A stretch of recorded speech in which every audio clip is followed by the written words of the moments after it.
কখনো ভেবেছেন জীবনটা যদি নতুন করে শুরু করা যেত? হয়তো আগের ভুলগুলো কাটিয়ে ওঠা খুব সহজ হতো এবং সেই ভুলগুলোকে ঠিক করে জীবনটাকে নতুনভাবে সাজিয়ে নেওয়া যেত। আমরা কিন্তু প্রতিদিন এই ধরনের চিন্তাভাবনার মধ্যেই থাকি। যারা এই ধরনের চিন্তা করছেন বা করছি তাদের জন্য আজকের ভিডিওটি। আমি আজকে আপনাদেরকে শেয়ার করব কেমন করে 5টা স্টেপস মেনটেন করে নিজের জীবনটাকে নতুন করে গড়ে তুলতে পারেন। তাহলে চলুন আজকের ভিডিওটি শুরু করা যাক। তার আগে রিকোয়েস্ট করবো, যারা এখন আমার চ্যানেলটিতে সাবস্ক্রাইব করেনি, সাবস্ক্রাইব করে পাশে থাকা বেল আইকনটিতে ক্লিক করতে একদম ভুলবেন না। আর একদম সময় নষ্ট করব না, চলুন আজকের ভিডিওটি শুরু করি। প্রথম ধাপ হলো মানসিকতার পরিবর্তন। আমরা অনেক সময় ভাবি আমাদের ভাগ্য খারাপ, আমার জীবনে কিচ্ছু হবে না, কিন্তু সত্যি হলো মানসিকতার পরিবর্তন না হলে কিছুই পরিবর্তন হবে না। সব সময় পজিটিভ চিন্তা করতে হবে। সব সময় যদি আপনি নেগেটিভ চিন্তা করেন তাহলে কিন্তু আপনি কখনোই সফল হতে পারবেন না। ব্যর্থতাকে অভিশাপ মনে করা যাবে না, শেখার সুযোগ হিসেবে নিতে হবে। পজিটিভ চিন্তাকে যেটা বলেছিলাম, সেই নেগেটিভ চিন্তাকে কখনো মাথায় আসতে দেওয়া যাবে না, সব সময় সেটাকে পজিটিভ চিন্তা করতে হবে। কিছু যদি ছোট্ট করে পরামর্শ দিতে হয় তাহলে বলতে হবে, যেটা আপনিও জানেন, প্রতিদিন 5 মিনিট অ্যাটলিস্ট নিজের ভালো দিকগুলো লিখে ফেলুন। যদি লেখার অভ্যাস থাকে লিখুন, আর যদি লেখার একদম অভ্যাস না থাকে নিজেকে নিজে মনে করিয়ে দিন। ব্যর্থতা হলে নিজেকে দোষারোপ না করে বিশ্লেষণ করুন, কেন হলো, কেন আপনি ব্যর্থ হলেন, কোথায় ভুল ছিল। ধীরে ধীরে আমি পারবো না, আমি শিখবো এ মানসিকতা আনা। পারবো না জিনিসটাই খারাপ, আর শেখার কোনো বয়স নাই, যে কোনো বয়সেই কিন্তু আপনি শিখতে পারেন। এখন আপনাদেরকে আমি একটা প্রশ্ন করতে চাই, আপনার জীবনে এমন কোনো ব্যর্থতা কি আছে যেটা থেকে শেখার চেষ্টা করেছেন? কমেন্টসে জানাতে একদম ভুলবেন। পরবর্তী স্টেপস হলো নতুন কিছু শেখা। পৃথিবী এত দ্রুত বদলাচ্ছে, নতুন স্কিল শেখা ছাড়া টিকে থাকা ভীষণ কঠিন। কি কি জিনিস শেখা যেতে পারে? এখন নিশ্চয়ই আপনারা অনেক চিন্তায় করে গিয়েছেন। অনলাইনে কোর্স করতে পারেন, বই পড়ে অনেক কিছু শিখতে পারেন, ইউটিউব টিউটোরিয়াল দেখতে পারেন, যেখান থেকে পারেন শিখুন। শেখার কোনো বিকল্প নাই, আপনাকে শিখতেই হবে। শুধু একাডেমিক জ্ঞান নয়, যোগাযোগের দক্ষতা, সময় ব্যবস্থাপনা, এই জিনিসগুলো শিখতে থাকুন। Graphic design, video editing, public speaking, digital marketing, এই জিনিসগুলো শেখেন। আপনার কমিউনিকেশন যত ভালো হবে তত আপনার জীবন কিন্তু সহজ হয়ে উঠবে। প্রতিদিন অন্তত 30 মিনিট এই শেখার জন্য আপনি ব্যয় করেন। 30টা মিনিট নিজের জন্য দেন, আপনার জীবন অনেক বদলে যাবে। শিখে সেটা প্র্যাকটিস করুন। শিখে শুধু জমিয়ে রাখবেন না, জ্ঞান কিন্তু জমিয়ে রাখার জিনিস নয়।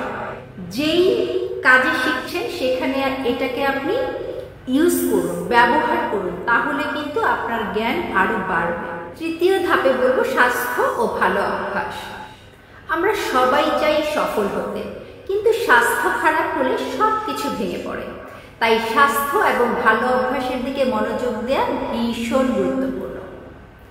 কিছু কিছু ভালো অভ্যাসের তালিকা আপনি তৈরি করে নিতে পারেন, যেমন সময় মতো ঘুমানো এবং ঘুম থেকে জেগে ওঠা, অর্থাৎ সুস্থ একটা রুটিন মেনটেন করা, নিয়মিত এক্সারসাইজ করা, মেডিটেশন করা, হাঁটা, যেটাতে আপনি কমফোর্টেবল থাকেন, স্বাস্থ্যকর খাবার দাবার খাওয়া, মানে আনহেলদি খাওয়া দাওয়া এড়িয়ে চলা, সোশ্যাল মিডিয়ায় কম সময় দেয়া, বই পড়ায় বেশি সময় দেয়া। আমরা খামোখা সোশ্যাল মিডিয়াতে ঢুকে স্ক্রলিং করতেই থাকি, এতে করে আমাদের অনেক টাইম নষ্ট হয়ে যায়।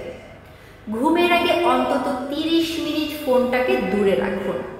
প্রতিদিন অন্তত 10 থেকে 15 মিনিট মেডিটেশন বা যেটাই করি, আপনি যেই ধর্মেরই হন না কেন, প্রার্থনায় সময় দিন। চিনি এবং জাঙ্ক ফুড, ফাস্ট ফুড, যেই খাবারগুলো ভীষণ রকমের আনহেলদি, সেই খাবারগুলোকে এড়িয়ে চলুন। সব শেষ ধাপে বলবো সম্পর্কের পরিবর্তন। আপনার চারপাশের মানুষ আপনার জীবনে বিশাল প্রভাব ফেলে।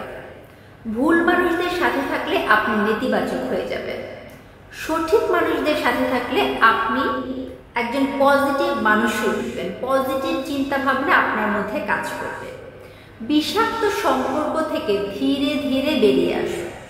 বিষাক্ত সম্পর্ক আপনার মানসিকতাকে নেগেটিভ করে তোলে। যেসব মানুষ আপনার স্বপ্নকে সমর্থন করে না তাদের সাথে সময় কাটাবেন না, যারা আপনার স্বপ্নকে সমর্থন করে তাদেরকে সময় দিন। বন্ধু কম হলেও সেই বন্ধুটা যাতে সঠিক মানুষ হয় সেই দিকে খেয়াল রাখবেন। আপনার জীবনে এমন কেউ আছে যিনি সব সময় আপনাকে পজিটিভ থাকতে সাহায্য করেন? কমেন্টসে তার নামটা লিখে জানাবেন। শেষ ধাপ হলো স্পষ্ট লক্ষ্য ঠিক করা। জীবনকে গন্তব্য ছাড়া চালালে একসময় দিক হারিয়ে ফেলবেন। তো কি কি ধাপে সেটা করা যেতে পারে আমি আপনাদেরকে বুঝিয়ে বলছি। স্বল্প মেয়াদী, যেমন ধরেন 3 মাস, মধ্যমেয়াদী 1 বছর, দীর্ঘমেয়াদী 5 বছর লক্ষ্য লিখে ফেলুন। অল্প সময় কি করতে চান, দীর্ঘমেয়াদে কি করতে চান, প্রতিটি লক্ষ্যকে ছোট ছোট ধাপে ভাগ করুন। প্রতি সপ্তাহে নিজের অগ্রগতি যাচাই করুন।